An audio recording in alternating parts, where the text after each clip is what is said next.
ನಮಸ್ಕಾರ ಎಲ್ರಿಗೂ. ಅರುಣ ಬಿಂದು ಕಿಚನ್ಸ್ಗೆ ತಮ್ಮೆಲ್ಲರಿಗೂ ಸ್ವಾಗತ. ತಮ್ಮೆಲ್ಲರಿಗೂ ಯುಗಾದಿ ಹಬ್ಬದ ಆರ್ಥಿಕ ಶುಭಾಶಯಗಳು. ಇವತ್ತು ನಾವು ಯುಗಾದಿ ಹಬ್ಬದ ಪ್ರಯುಕ್ತ ಬೇವು ಹೇಗೆ ಮಾಡೋದು ಅಂತ ನೋಡೋಣ ಬನ್ನಿ. ಮೊದಲಿಗೆ ಬೇವು ಮಾಡೋಕ್ಕೆ ಬೇಕಾಗೋ ಸಾಮಗ್ರಿಗಳು ನೋಡೋಣ.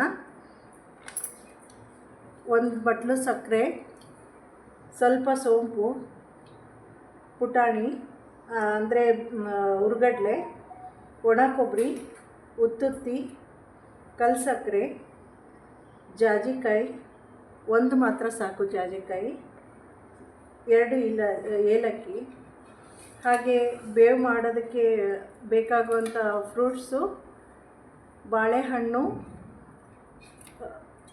ದ್ರಾಕ್ಷಿ, ಮಾವಿನಕಾಯಿ ಸ್ವಲ್ಪವೇ ಹಾಕಿದರೆ ಸಾಕು, ಜಾಸ್ತಿ ಹಾಕಿದರೆ ಹುಳಿ ಬರುತ್ತೆ. ಬೇಕಂದರೆ ಕಲ್ಲಂಗಡಿ ಕೂಡ ಉಪಯೋಗಿಸ್ಕೋಬೋದು. ಇಲ್ಲಿ ಕರ್ಬೂಜ ಹಣ್ಣು ತೊಗೊಂಡಿದ್ದೀನಿ, ಅದು ಅರ್ಧ ತೊಗೊಂಡಿದ್ದೀನಿ ಅಷ್ಟೇ. ಹುಣಸೆ ಹಣ್ಣಿನ ರಸ 1 ಬೌಲು. ಈಗ ಮೊದಲಿಗೆ ಬೇವು ಮಾಡೋದಕ್ಕೆ ಇದನ್ನೆಲ್ಲ ಪೌಡ್ರ್ ಮಾಡ್ಕೊಂಡು ಬರಬೇಕು. ಇದೆಲ್ಲವನ್ನು ಸ್ವಲ್ಪ ಮಿಕ್ಸ್ ಮಾಡಿಕೊಂಡು ಈ ಪುಟಾಣಿ ಇದೆಯಲ್ಲ ಇದಿಷ್ಟು ಮಿಕ್ಸ್ ಮಾಡಬೇಕು ಮಿಕ್ಸಿಗೆ.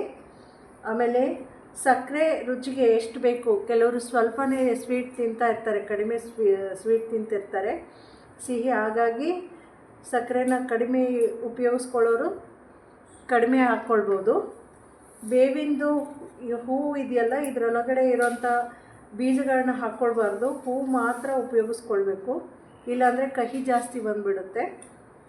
ಈ ಕಲ್ಸಕ್ಕರೆನ ಹಾಗೆ ಮಿಕ್ಸಿ ಗ್ರೈಂಡ್ರಲ್ಲಿ ಹಾಕಿದರೆ ಬ್ಲೇಡ್ ಮುರಿದು ಹೋಗೋ ಸಾಧ್ಯತೆ ಇರುತ್ತೆ. ಹಾಗಾಗಿ ಇದನ್ನು ಚಿಕ್ಕದಾಗಿ ಕಟ್ ಮಾಡಿಕೊಂಡು ಪುಡಿ ಮಾಡಿಕೊಂಡು ಮಿಕ್ಸರ್ ಜಾರ್ ಒಳಗಡೆ ಹಾಕ್ಕೊಳ್ಬೇಕು. ಹಾಗೆ ಇದನ್ನು ಕೂಡ ಚಿಕ್ಕದಾಗಿ ಕಟ್ ಮಾಡಿ ಇಟ್ಕೊಳ್ಬೇಕು. ಉತ್ತುತ್ತಿ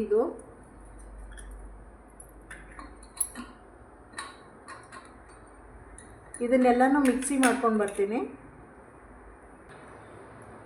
ಈಗ ಇದು ಮಿಕ್ಸಿಗೆ ಆಗಿದೆ. ಈ ರೀತಿಯಾಗಿ ಸಣ್ಣಗೆ ಪುಡಿ ಮಾಡಿಕೊಡ್ಬೇಕು, ಸಣ್ಣ ಇರಬೇಕು ತುಂಬ. ಆನಂತರ ಮೊದಲಿಗೆ ಈ ಹುಣಸೆ ಹಣ್ಣಿಂದು ನೀರೇನಿದೆಯಲ್ಲ, ರಸ ತೆಗೆದಿಟ್ಕೊಂಡಿದ್ದೀವಿ ಹುಣಸೆ ಹಣ್ಣನ್ನ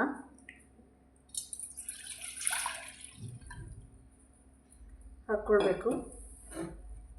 ಆನಂತರ ಇದಕ್ಕೆ ಬೇಕಾಗುವಷ್ಟು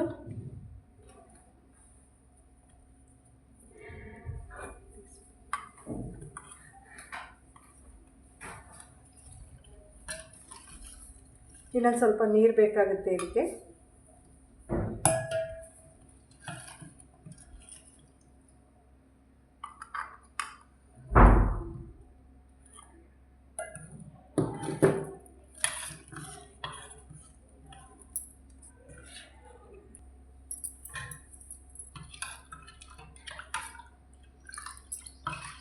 ಇದು ಹೀಗಾಗಿದೆ.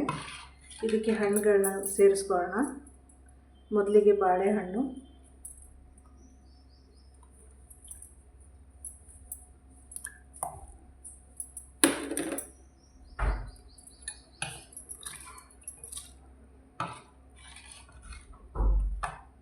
ಕರ್ಬೂಜ ಸ್ವಲ್ಪ ಮಾತ್ರ ತಗೊಳ್ತಾ ಇದ್ದೀನಿ. ಮಾವಿನಕಾಯಿ ಜಾಸ್ತಿ ಹಾಕಿದರೆ ಹುಳಿ ಜಾಸ್ತಿ ಆಗಿಬಿಡುತ್ತೆ.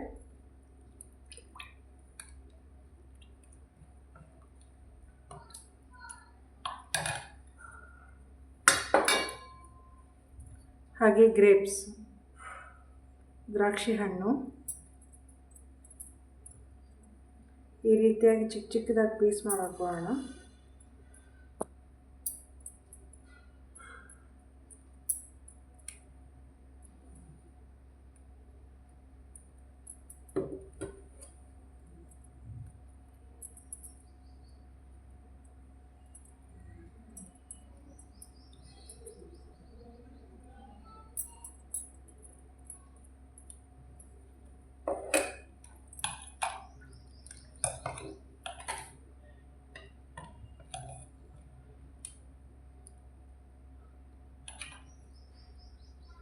ಎಲ್ಲ ಹಣ್ಣುಗಳಾಯಿತು.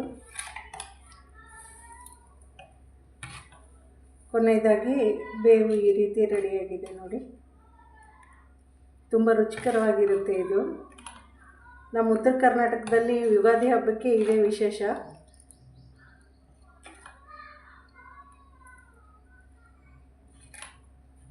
ಈಗ ಇದನ್ನು ಸರ್ವಿಂಗ್ ಬೌಲಲ್ಲಿ ಸರ್ವ್ ಮಾಡೋಣ.